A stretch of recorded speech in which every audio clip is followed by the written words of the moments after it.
Bonjour, je suis Corinne et je suis très contente de vous retrouver sur le podcast de Réussir son orientation.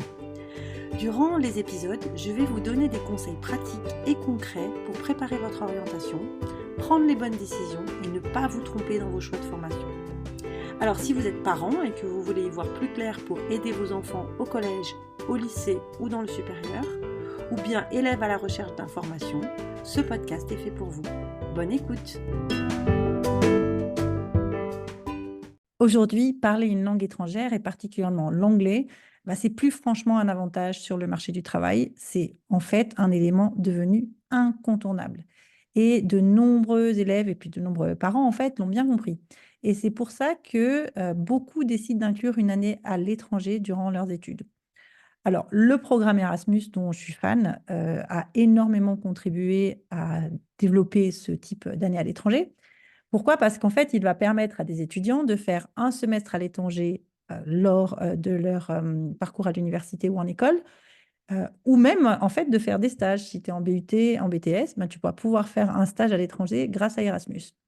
Mais en fait, il y a certains élèves qui vont décider de partir à l'étranger directement après le bac, et pas pour faire une année à l'étranger, mais vraiment pour faire leurs études après le bac à l'étranger, au lieu en fait de postuler sur Parcoursup. Et il se trouve que moi, j'accompagne beaucoup d'élèves dans ce cas, des élèves qui sont français, alors certains qui parlent couramment anglais, qui suivent des études dans un circuit de BFI, de Bac français international, mais d'autres qui sont français et qui n'ont jamais vécu à l'étranger et qui ont pourtant très envie de partir faire leurs études hors de France. Alors, pour moi, ce n'est pas une décision qui est anodine. Elle requiert en fait cette décision d'être vraiment très préparée.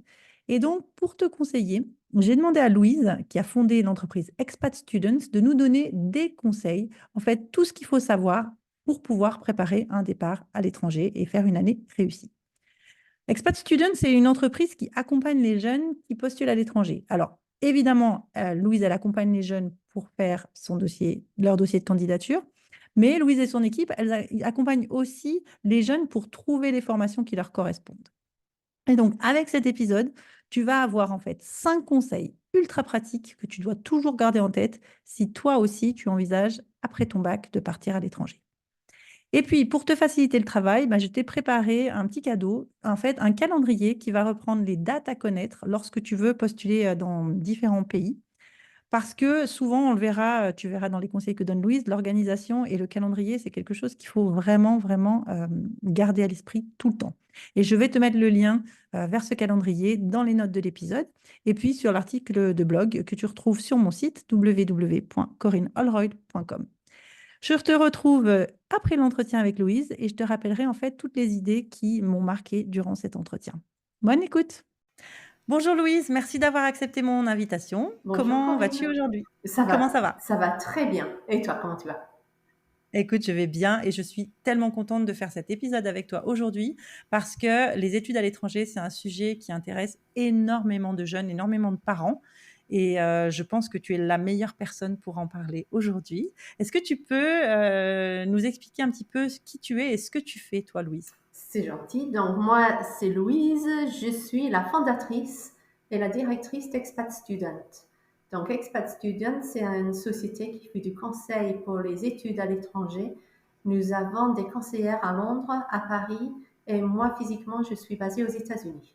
Donc on a des gens dans 3 pays et on conseille pour les études dans les pays, tout sauf les États-Unis, et on fait les bachelors et les masters. Ok.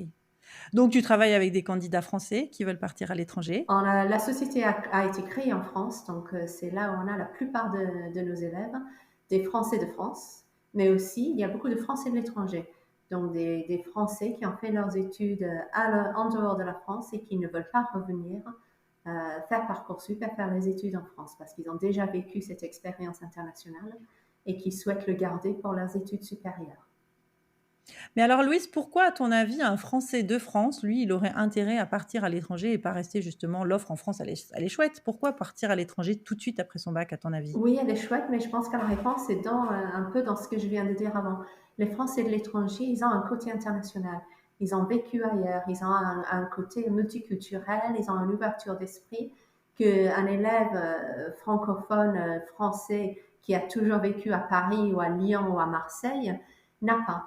Et je pense que de nos jours, il y a les recruteurs, les employeurs, ils cherchent, ils ne sont plus, les sociétés ne sont plus juste franco-français.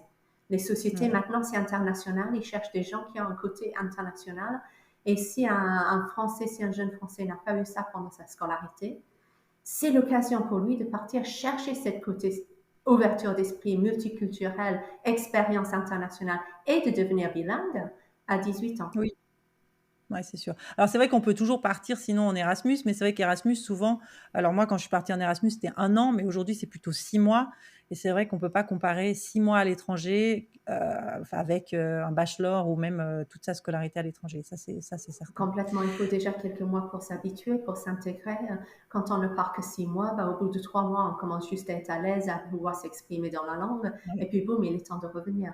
Un ouais, bachelor de c'est vrai. 3 ans ou voire 4 ans avec une expérience de travail ou à l'étranger, ça permet vraiment à l'élève de s'investir, de devenir pas juste bilingue, mais aussi d'avoir toutes les codes de travailler avec des gens qui viennent de plein de pays. C'est pas, par exemple, si un élève part en Angleterre, c'est pas juste des Anglais.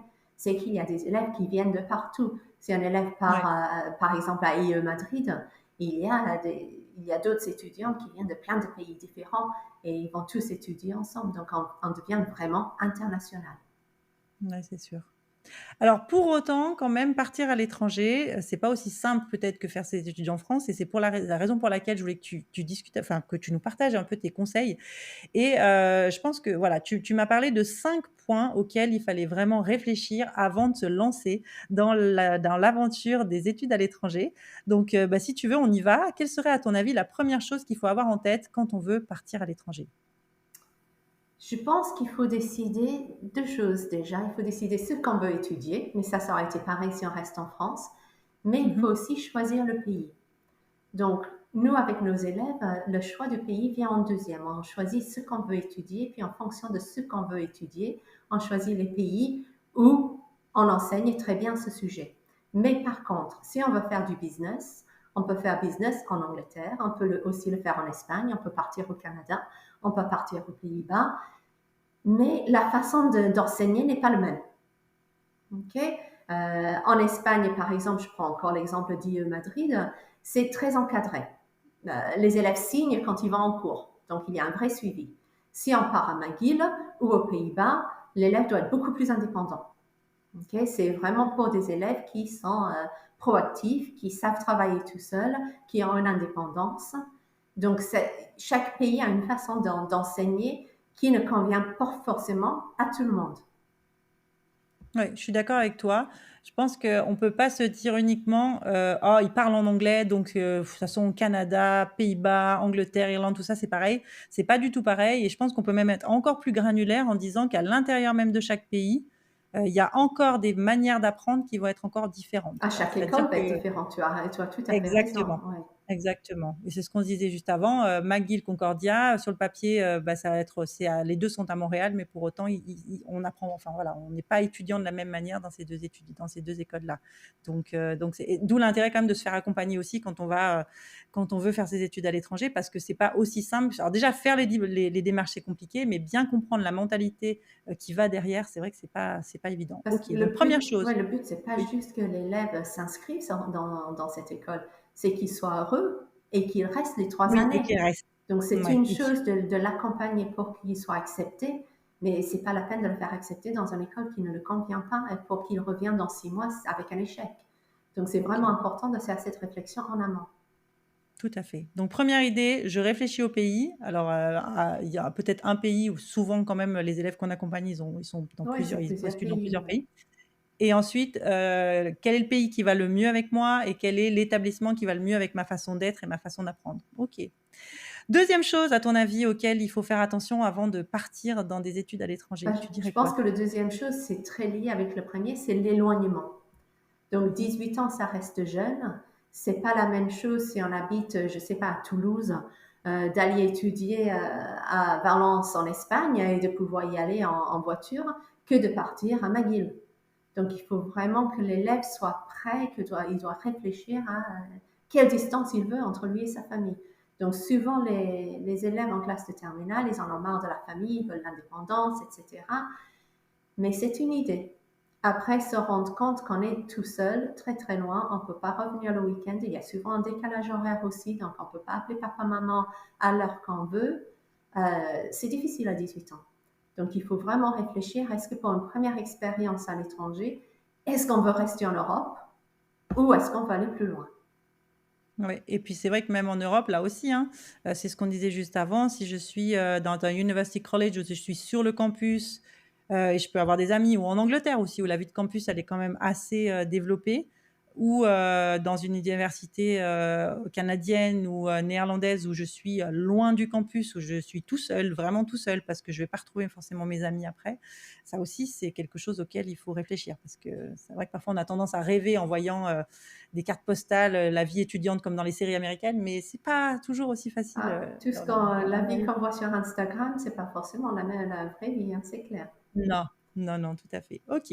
Donc oui, faire attention à cet éloignement et être vraiment certain qu'on va être prêt à pouvoir quitter sa famille, ça c'est certain. Troisième idée à ton avis? Mais je pense que le troisième idée, c'est quand même le prix. Donc là, c'est pas juste l'élève, c'est aussi les parents. Mais on a des études de tous les prix. Donc avant de se lancer et de postuler et d'être accepté dans des universités, il y a quand même une discussion très claire à avoir en famille de jusqu'à combien est-ce que je peux payer.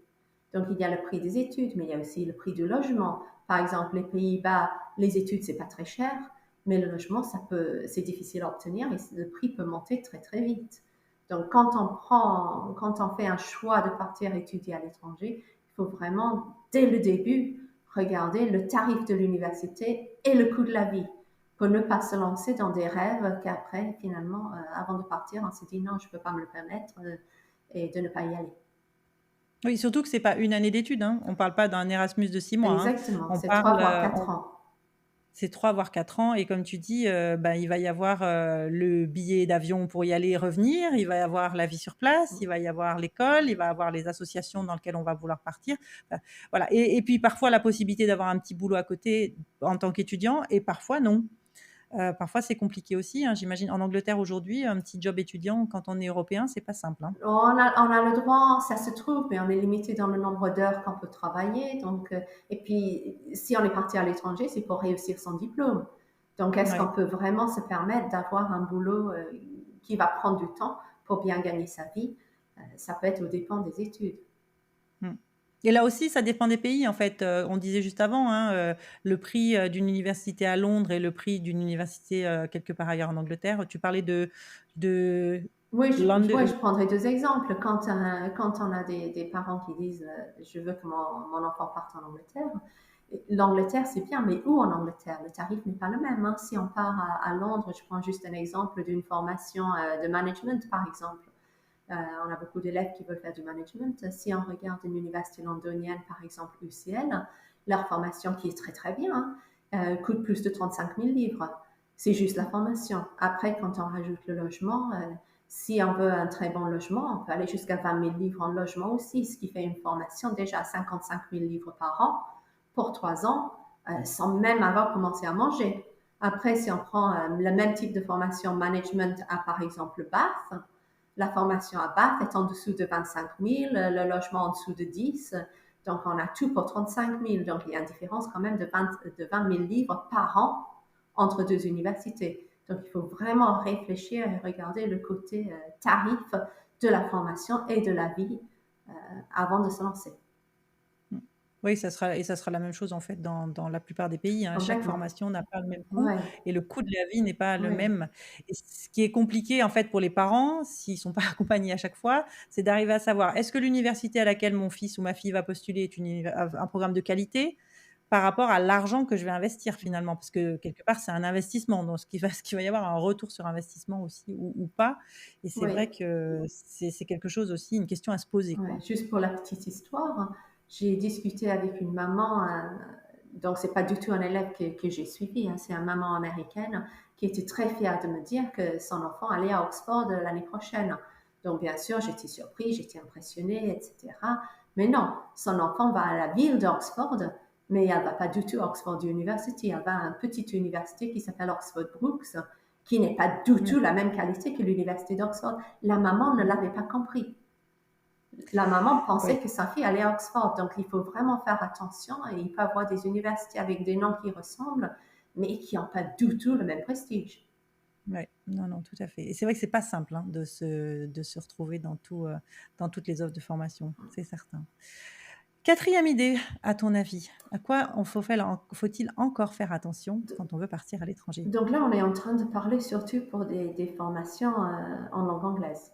Donc pour suivre une Oui, formation en langue anglaise, eh ben, il faut bien parler anglais.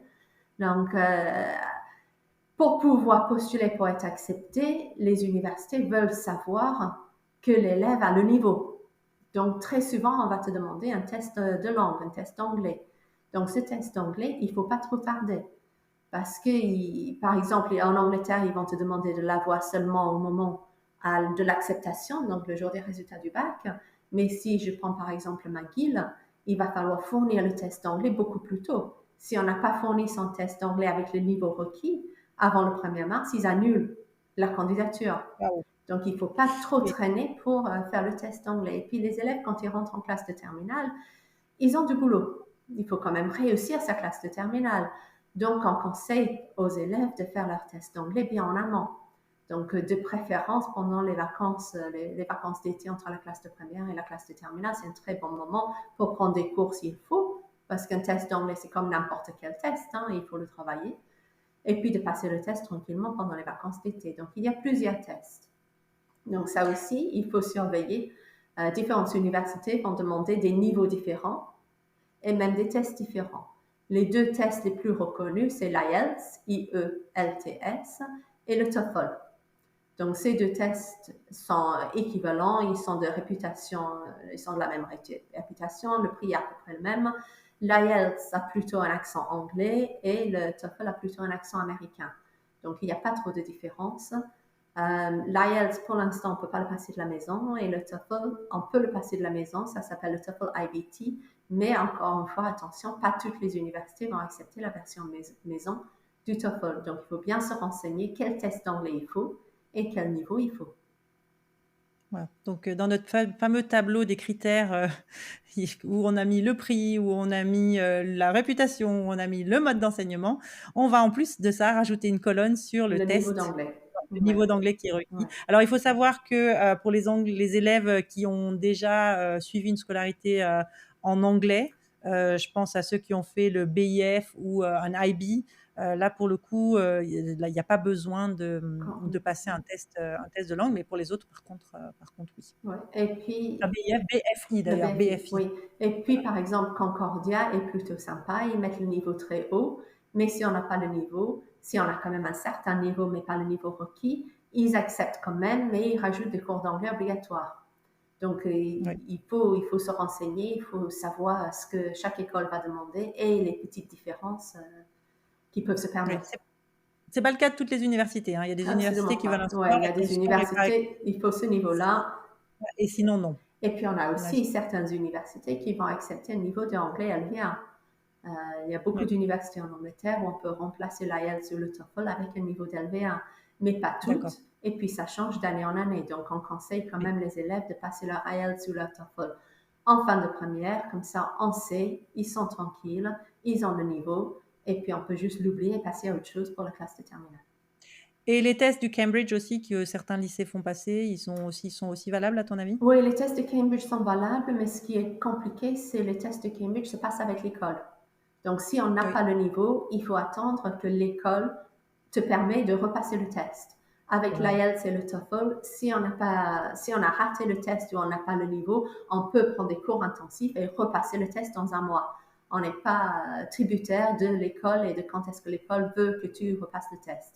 Donc, on Oui, conseille c'est vrai. toujours, c'est bien s'ils ont passé le Cambridge à l'école, mais s'ils n'ont pas passé ou s'ils n'ont pas le niveau, nous, on a tendance à conseiller l'IELTS et le TOEFL avec un petit peu de préparation avant de passer le test. OK. Alors dernier point maintenant dont on voulait parler et qui est le dernier, mais peut-être, un des premiers auxquels il faut penser Exactement, le aussi. dernier, mais pas le moins important, c'est le Non, calendrier.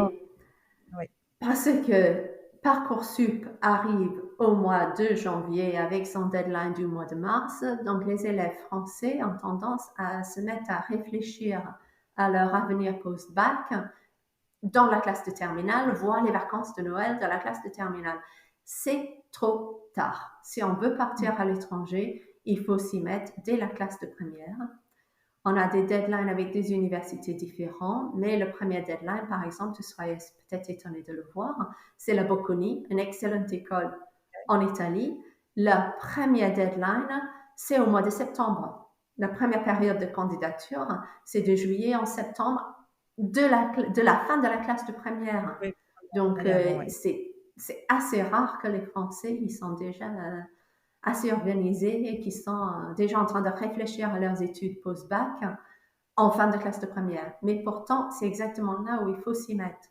Parce qu'on commence avec la Bocconi. Après, il y en a d'autres où on peut commencer à candidater. L'Angleterre, ça commence au mois de septembre. On a les Pays-Bas qui commencent au mois d'octobre. La même chose pour le Canada. Et puis en deadline, l'Angleterre, si on ne postule pas à médecine, veto ou Oxford ou Cambridge, là c'est encore pire. Le deadline, c'est le 15 octobre.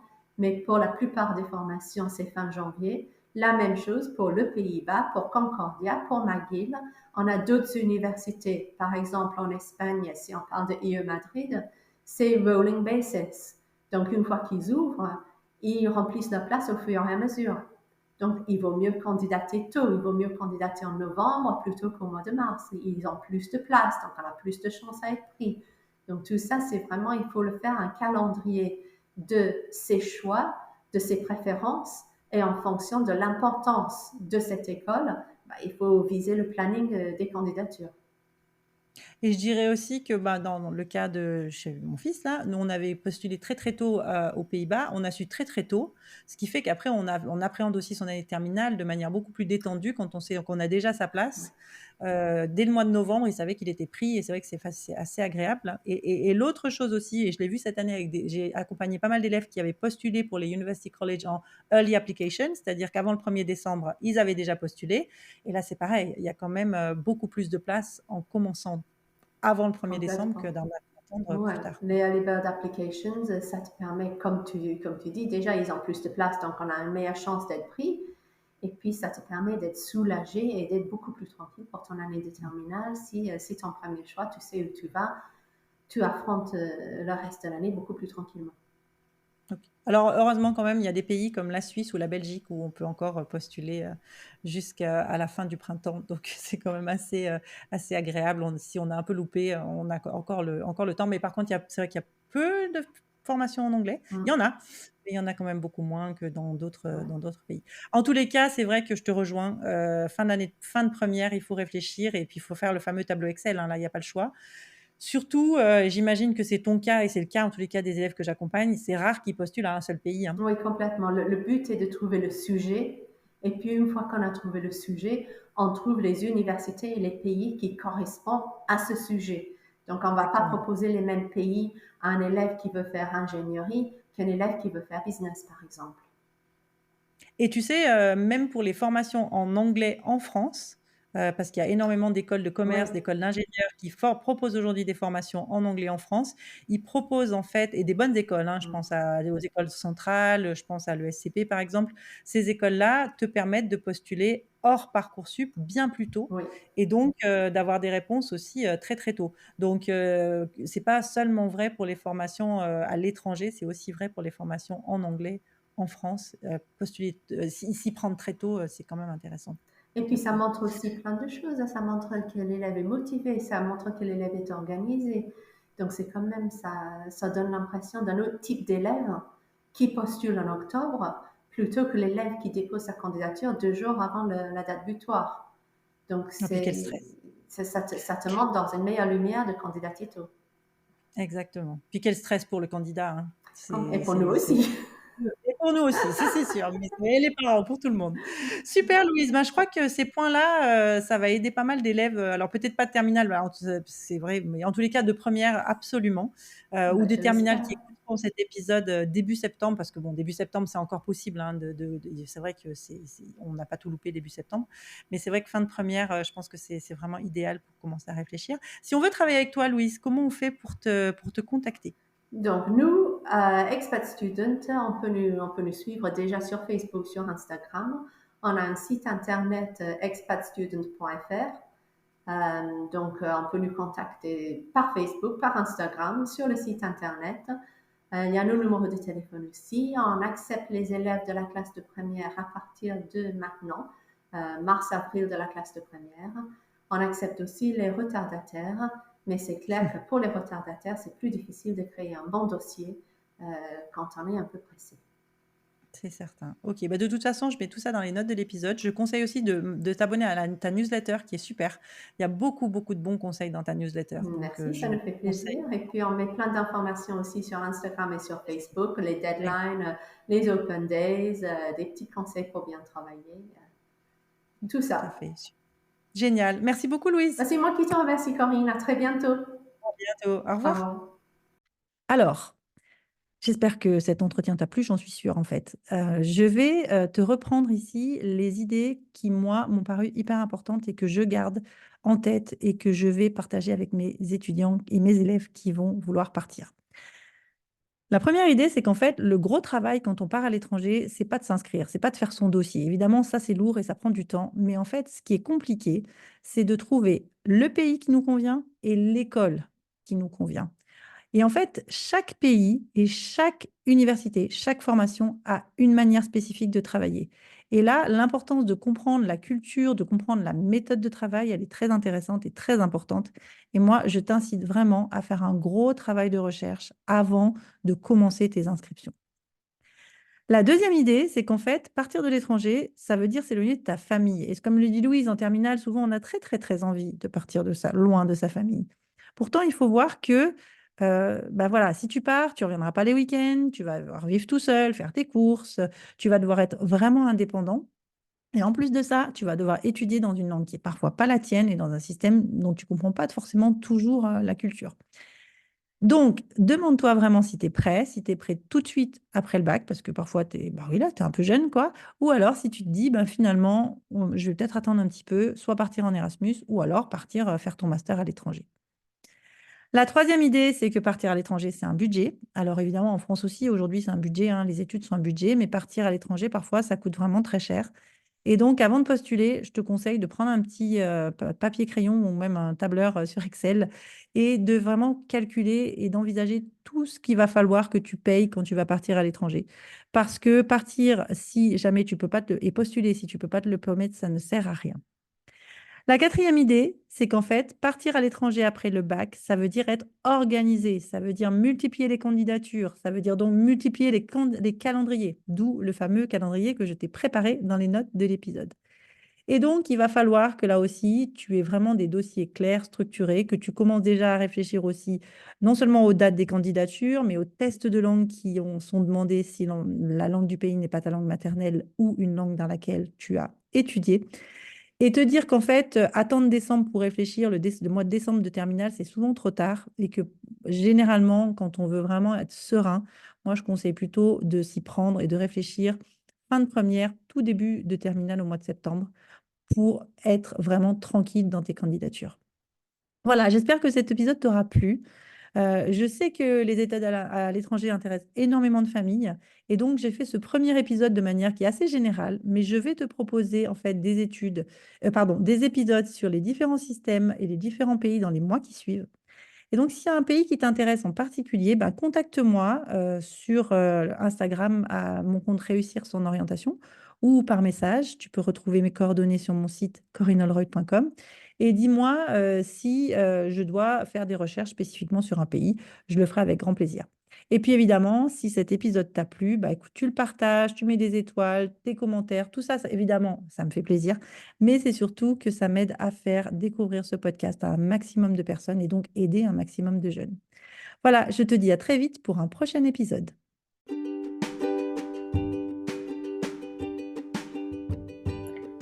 Voilà, j'espère que cet épisode vous a plu. N'hésitez pas à le partager et à vous abonner à ma newsletter où une fois par mois, je partage des informations sur l'orientation et je vous invite à des ateliers gratuits avec des thèmes très utiles pour vos enfants. À bientôt!